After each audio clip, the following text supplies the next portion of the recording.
Quand on a vu l'eau qui arrivait avec mon mari, on a eu un moment de grâce, on a pu se dire au revoir. Et on savait qu'on allait partir. Et quand on se retrouve tout seul, avec rien entre les mains, on ne sait plus où on en est. Hein. On est cassé. Vous avez attendu combien de temps entre le moment... 3h15 et mon fils m'a récupéré, il était 7h moins 10. Et c'est là que vous êtes évanouie et que je me suis pas évanouie, je me suis coulée, c'est-à-dire que le petit est décédé et je me suis noyée, voilà. J'ai décidé de mourir et malheureusement, je ne suis pas morte. Je dis malheureusement, ma famille n'est pas d'accord, vous voyez, mais quelque part, je me reproche, j'aurais voulu que ce soit le petit qui soit sauvé, pas moi. Là, vous vous retrouvez face à M. Maratier, voilà. Qui est le maire de votre commune. Vous ne l'avez pas vu pendant cette année On s'est aperçu. Hein. Mais c'est vrai que la question que je lui poserais, c'est pourquoi on ne nous a pas avertis. Voilà. Je ne demande pas une évacuation, mais au moins nous avertir. Ne serait-ce qu'une sonnette pour la sonnerie ou un téléphone. Parce que le téléphone marchait jusqu'à... On n'a pas été avertis. On aurait peut-être pris des dispositions, même si on n'avait sauvé qu'une personne. Hein, si on avait été averti. Moi, c'est la question que je pose. Alors cette question, on la pose directement à M. Maratier. Pourquoi est-ce que vous n'avez pas pu prévenir vos administrés, alors que vous aviez des sources d'informations qui étaient plus performantes que les leurs? Écoutez, la chaîne d'information qu'on a reçue ne nous donnait pas effectivement des phénomènes d'évacuation, donc manifestement, on n'a pas fait d'alerte complémentaire. Voilà quoi, nous collectivité, on a reçu des messages sur mon portable d'une part et sur le serveur Gala d'autre part, mais aucun message ne notifiait c'était pour des vents violents avec éventuellement risque de submersion marine, mais pas de phénomène d'évacuation quoi. Parce que moi-même j'étais également, il faut rappeler que moi-même j'étais également dans la zone sinistrée quoi. Oui, donc d'accord, on ne va pas rentrer dans un débat d'informations de... Voilà. Si c'est important, parce que là, les gens ont vraiment envie de savoir pourquoi on ne les a pas prévenus. Moi, je ne parle pas d'évacuation, écoutez, nous, c'est les informations... Moi, en tant que maire, c'est les informations que j'ai collectées, qui ne nécessitaient pas systématiquement une évacuation des populations, considérant qu'on invitait plus précisément les gens à rester chez eux, sachant que normalement l'information véhiculait des vents violents. Donc, on ne nous a pas dit de rester chez nous.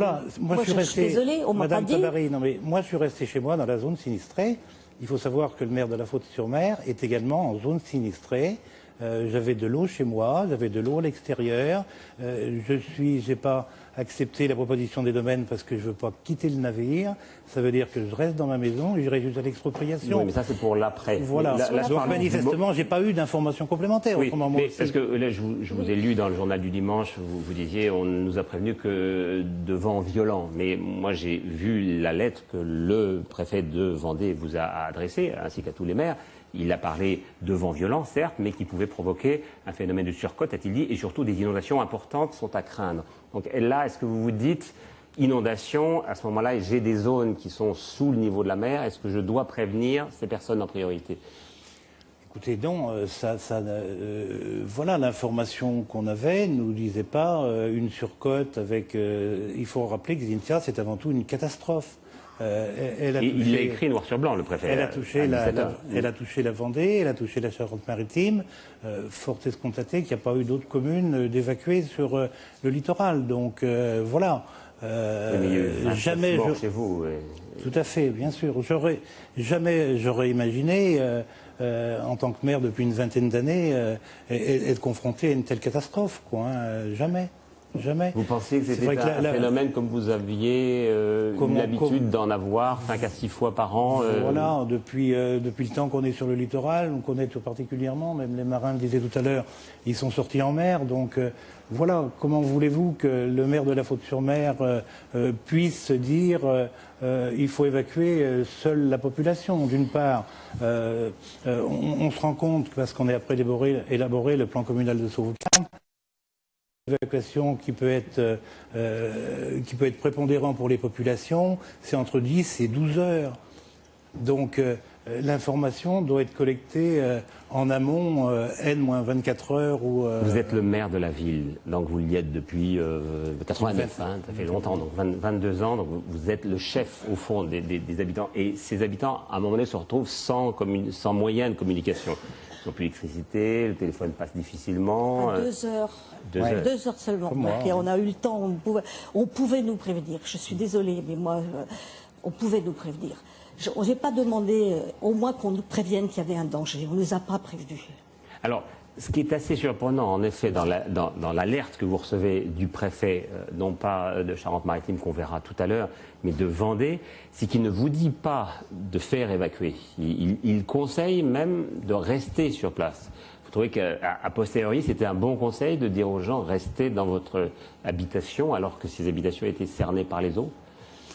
Écoutez, c'est vrai que un an après Xynthia, on peut effectivement apporter plus d'informations, plus de réflexions, mais le jour de Xynthia, moi-même j'étais à la faute, je suis rentré, on mangeait chez des amis, je suis rentré à 11h30, j'ai regardé la télé jusqu'à minuit et demi, je me suis couché et j'ai été réveillé sur les alentours de 4h du matin avec 15 cm d'eau à la maison, j'avais pas grand-chose, hein, mais plus de moyens de communication, plus de portable, plus d'électricité, plus rien. Vous aviez 15 cm, nous on avait 1,80 m. Non mais attendez. Madame Tabary, j'avais 15 cm à l'intérieur, mais j'avais 80 cm extérieur. Je suis désolée, donc il est 4 heures du matin. Pourquoi on ne nous a pas avertis? Moi, je serais têtue, mais à ce niveau-là... Il y avait d'autres zones de la commune qui sont en zone inondable, je suis désolé, qui n'ont pas été touchées, quoi. Donc, comment voulez-vous que je puisse vous prévenir, alors que je suis moi-même dans une situation où j'ai plus mon portable, où je peux plus communiquer. Mais c'était avant. Il y a des communes qui ont été... Je sais que aux alentours de Luçon, je peux vous citer, il y a une commune où le conseil municipal s'est réuni et ils ont averti les gens. Excusez-moi, mais on était quand même en zone côtière. Je me demandais... Pourquoi on n'a pas été averti? Mais ça, là-dessus, je ne reviendrai pas là-dessus. Mais vous pensez bien, Madame Tabary, que si la chaîne d'information, qu'elle soit nationale, qu'elle vienne de Météo-France, si le préfet de la Vendée avait eu une information relativement forte, il nous l'aurait communiqué aussi, le préfet de la Vendée. J'ai entendu le préfet de Vendée dire... Où est la chaîne de responsabilité en pareille circonstance? Je ne suis pas suffisamment compétent pour dire qu'à 4 heures du matin, l'eau va monter d'1,50 m à 2 mètres. Vous vous rendez compte, les éléments, comment ils ont été déchaînés? La tempête, elle n'était pas évitable en tant que phénomène climatique. Mais je pense que le drame aurait pu être minoré. Et la conclusion de la mission est que, à la faute à l'Aiguillon et en France, on n'a pas de culture de risque. La surcote avait été à peu près bien prévue, mais les conséquences à terre ne l'avaient pas été du tout. René Maratier, je voudrais revenir maintenant sur ce qui s'est passé en amont, c'est-à-dire sur toutes ces constructions qui étaient quand même dans des zones, on l'a vu, inondables, qui sont devenues des zones noires, qui ont changé de nom après, mais enfin qui étaient des zones qui sont devenues des zones à risque, qui ont été annoncées comme étant à risque. Est-ce que, rétrospectivement, vous n'avez pas le regret d'avoir accordé trop facilement des permis de construire dans des endroits où il y avait un danger? Mais écoutez, si vous voulez parler du lotissement des Doris et des Voiliers, donc qui correspond à une zone résiduelle, entourée de lotissements qui pour la plupart ont été faits dans les années 60. Donc il en ressort que je suis maire depuis 89, donc le plan d'occupation des sols de 1982 notifiait déjà la zone 1N1, zone urbanisée. Donc ces autorisations de lotir ont souffert des instructions des différents services concernés et ont obtenu un avis favorable. Donc, vous voulez dire qu'il n'y avait pas que le maire concerné, il y avait aussi tous les services instructeurs du département. Voilà, instruisaient les différents dossiers. L'Atlas de submersion marine de 2002, sachant que même si les lotissements étaient faits avant 2002, pour certains d'ailleurs, pour la majorité, dans cette zone résiduelle, notifiait zone aléa faible ou moyen. Donc manifestement, tout le monde, en son âme et conscience, à différentes échelles, a pris à l'époque ses responsabilités pour obtenir des avis favorables sur les autorisations de lotir d'une part et sur les permis de construire d'autre part. Donc voilà, Xynthia restera une catastrophe. Il faut maintenant effectivement donc prendre des mesures de prévention complémentaires par des plans de digue, par voilà, il y a beaucoup Mais de... vous aviez vous-même quand même été alerté par le refus, par le tribunal administratif, de certains de ces permis de construire, qui étaient considérés comme pas acceptables. Et tous n'ont pas été admis, tamponnés par les services de l'État. Il y a eu un moment où des gens vous ont dit non, là, vous êtes vous êtes sur une zone dangereuse. Ah non, il n'y a pas eu de permis de construire qu'ont souffert de procédures par devant le tribunal administratif. Non, pas dans la zone concernée. On est presqu'île, hein, notre caractère de presqu'île, donc façade atlantique d'un côté, zone estuarienne de l'autre, donc altimétrie des sols, on a des altimétries route de la Tranche qui sont encore plus basses, où là-bas il n'y a pas une eau, que le secteur des doristes ou des voiliers. Et vous avez eu l'impression qu'il y a pu avoir des conflits d'intérêts, par exemple, que votre adjointe à l'urbanisme qui possédait des terrains où son fils, qui était dans ces endroits-là, dans ces lotissements, avait intérêt à ce qu'il soit construit? Pas du tout, donc voilà, c'est un peu les allégations mensongères et calomnieuses qui portent atteinte d'ailleurs à l'honorabilité de la collectivité et de ses élus. Il y a un reportage qui a été diffusé il y a quelque temps, mais c'est un scénario qui est tellement mis à charge de l'élu que je suis ainsi que du panel du conseil municipal. On ne peut pas l'accepter, Patrick Poivre d'Arvor. C'est une cicatrice complémentaire au jour d'aujourd'hui. Moi, en tant que maire depuis 20 ans, j'ai une première cicatrice donc, par rapport à Xintia dont la commune de la Faute a payé un lourd tribut, 29 victimes, et par rapport à un traumatisme complémentaire où on nous traite que le maire a rendu des terrains urbanisables, c'est faux, que l'entreprise du maire a roulé, c'est faux, on n'a pas remblayé. Vous avez une entreprise de BTP. Voilà. De transport. Enfin, de transport. Donc on fait du transport national, international et de la benne. Mais on n'a pas roulé une tonne et c'est des lotissements privés. Cette émission, en plus de ça, elle n'est pas contradictoire. Donc, vous savez... Ce n'est pas le cas de la nôtre. Hein. Nous avons choisi, justement. Vous savez, jusqu'au plus profond de vous-même, c'est cette cicatrice de Xintia et cette cicatrice d'allégations mensongères, c'est un traumatisme que je vis aujourd'hui. Est-ce qu'on a le droit, manifestement, d'aller livrer... je ne vais pas employer des mots forts qui ont été cités par d'illustres hommes politiques, mais à la vindicte populaire, les élus que nous sommes, on a notre dignité. Au jour d'aujourd'hui, donc à la commune de la Faute-sur-Mer, il faut qu'il y ait un climat moral. Il faut arrêter cette cacophonie destructrice parce que les populations, les commerçants, il faut mobiliser l'énergie collective demain pour faire en sorte que la commune puisse évoluer. Arrêtons cet acharnement qui nous pèse trop sur les épaules. Est-ce que vous avez été tenté, comme votre collègue de Charron, qui est ici dans la salle, M. Faget, de démissionner, de dire mais non, finalement c'est trop dur ce que nous avons vécu, j'ai peut-être une part de responsabilité, même si légalement je pensais être dans les clous. Est-ce que c'est une idée qui vous a traversé l'esprit?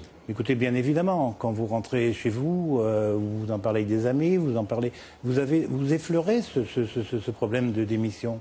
Mais j'ai considéré, pour en avoir parlé comme avec beaucoup de personnes, que manifestement, donc déjà, moi je veux rester dans ma maison. Donc ça veut bien dire que j'ai un attachement fort pour cette commune de la Faute.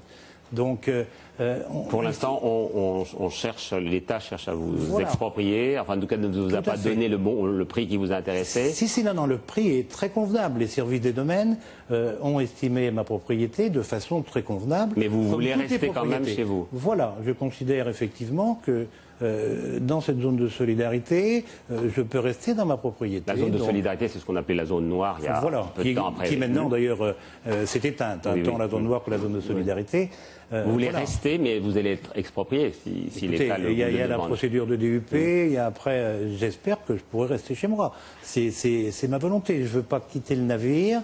Et voilà, on veut faire en sorte que demain, je le redis, avec dignité, avec compassion, pour ces 29 victimes. Donc, demain, remobilisons avec une certaine... comment dirais-je, une certaine sérénité pour une meilleure visibilité sur l'avenir. Madame Tabaré, puisque vous avez votre mère sous la main, est-ce que vous avez d'autres questions à lui poser, justement? Oui, le mot compassion, je ne l'accepte pas. Je suis désolée, mais on n'a pas arrêté de me le répéter. C'est quelque chose que je n'accepte pas. Vous ne voulez pas de passion, de compassion, vous ne voulez pas de pitié, vous ne voulez pas de...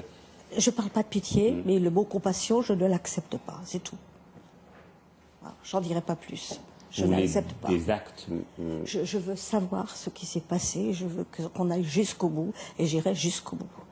Ça va être ma démarche, c'est ce qui va me faire vivre actuellement.